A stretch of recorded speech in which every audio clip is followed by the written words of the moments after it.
김경수 지사를 이제 법정 구속시킨 바로 그 성창호 판사에게도 상당히 지금 관심이 쏠리고 있습니다. 김 지사가 그 성판사가 그 양승태 전 대법원장과 특수관계에 있다라고 말하는데 그 근거가 뭡니까? 이제 서기호 전 판사 지금 변호사시죠. 이분이 네. 이제 방송 인터뷰를 통해서 이제 이 점을 이제 집중적으로 제기를 했는데 양승태 대법원장 시절에 대법원장 비서실 판사였다라는 겁니다. 그러니까 그리고 또 한 가지는 사법농단 사건과 관련해서 검찰이 수사를 진행을 해왔는데 참고인 조사까지 참고인 조사를 받았던, 받았죠. 그러니까 일종의 연루돼 있다고 의심을 할 만한 어떤 그런 대상인데 네. 바로 이런 이 성창호 판사의 이런 이력 네. 내지 개인적 어떤 특수성이 네. 결국은 이번 판결을 하는 데 있어서 어떤 편향된 인식이라든지 편향된 어떤 그 판결로 이어졌던 것이 아니냐. 네. 왜 그러냐면 결국은 그러니까 자기가 어떤 비서실에 있으면서 모셨던 양승태 전 대법원장이 구속이 되지 않았습니까? 네. 결국 그 다음에 이것이 사법부 일각에서는 어떤 그 정권에 의한 사법 장악 음모 이런 식으로 지금 바라보고 있는데 예. 이런 어떤 시각이 판결에 투영이 되면서 사실은 사실에만 의존한 게 아니라 자신의 사감이 투영돼서 이번 판결을 끌어낸 게 아니냐. 예. 이게 지금 서기호 판사가 제기하는 의혹의 핵심이라고 보면 될 것 같습니다. 예. 거기에 대해서 이제 상당히 김 지사 측에서 이제 이의 제기를 하고 있는데 판사 사퇴하라라는 이제 청와대 청원이 지금 17만 명을 지금 넘어선 상태라고 합니다. 자, 한편 민주당은 어제 김경수 지사가 법정 구속이 되자 판결에 강하게 반발하면서 지금 사법농단 대책위원회를 꾸렸는데요. 이 대책의 위원장을 맡은 박주민 최고위원의 이야기 들어보시겠습니다. 과연 이 재판이 객관적 증거에 의해서 법리에 따라서 합리적으로 내려진 것이냐에 대해서 의구심을 강하게 가지고 있다는 것입니다. 법원은 이 왜곡되고 오염된 증거들에 기반하여 특검의 주장을 거의 사실상 100%에 가깝게 인정한 것 아닌가. 성창호 부장판사의 경력 등에서 저희들은 정치적 배경을 의심할 수 있는 부분들이 충분히 있다고 생각합니다. 양승태 전 대법원장의 구속 여부를 보고 판결 이유나 판결의 주문을 변경하려고 했었던 건 아닌가라는 의심을 가지게 됩니다. 예, 그러니까 지금 현재 민주당은 이번 판결이 사법농단 세력의 보복 판결이다. 지금 그렇게 주장을 하고 있습니다. 네. 그게 사실이라고 한다면 그게 가능한 사법부면서는 사법부 해체해야 된다고 봅니다.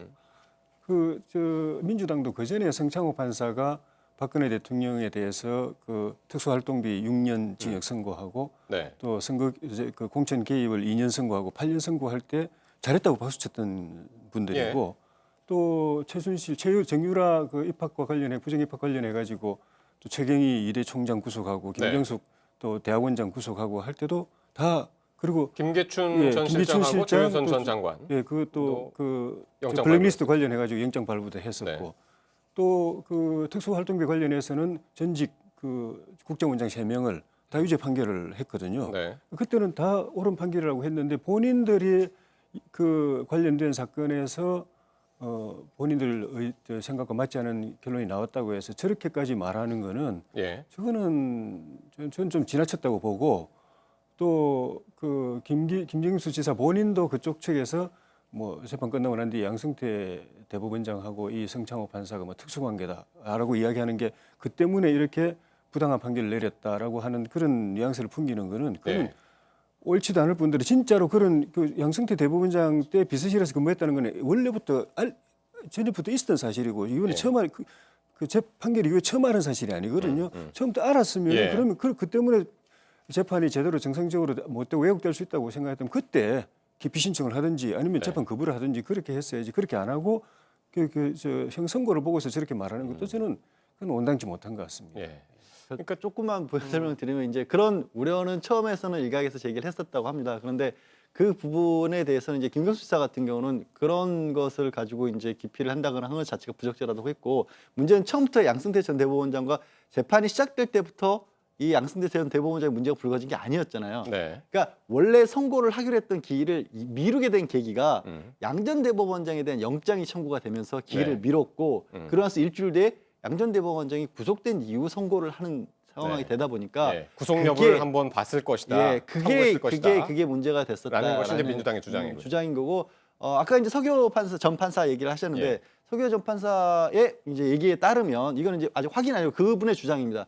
그러니까 이 성창호 판사가 단순하게 비서실에서 근무했던 게 아니고 네. 양승태 전 대법원장이 잠깐 이 법원을 떠났다가 이 대법원으로 다시 돌아오는 과정에서 네. 뭐 공무원 연금으로서 공무원에서 재직했던 기간이 짧았기 때문에 연금 비율이 굉장히 좀 낮았다고 합니다. 예. 그거를 시행령까지 고쳐가면서 올려줄 정도로 예. 굉장히 어떻게 보면은 뭐 충직했다고 해야 될까 양재 예. 대법원장의 그런 관계인 것만은 맞다라고 지금 주장을 하고 저도 있습니다. 한 말씀만 보탤게요. 그러니까 이 그러니까 유죄 판결을 내린 거에 대해서 시시비비는 저는 여기서 얘기를 안 하겠습니다. 왜냐하면 제가 온전한 수사 기록을 전부 다 알고 있는 것도 아니고, 그다음에 어떤 관련자들의 진술을 뭐 풀텍스트를 제가 본 것도 아니기 때문에 어떤 근거에 기초해서 유죄 판단을 내렸는지를 유보를 하더라도, 다만 하나는 좀 말씀드려야 될 게 법정 구속을 했다라는 이 점 같은 경우는 네. 분명히 짚고넘어갈 부분이 있다라는 거예요. 자, 홍준표 어떤 그 전 경남지사가 1심에서 실형을 선고받고도 법정 구속을 면했던 거고 비교가 되는데, 법정 구속을 하려고 한다면 우리가 너무나 잘 알고 있는 증거인멸이나 도주의 우려.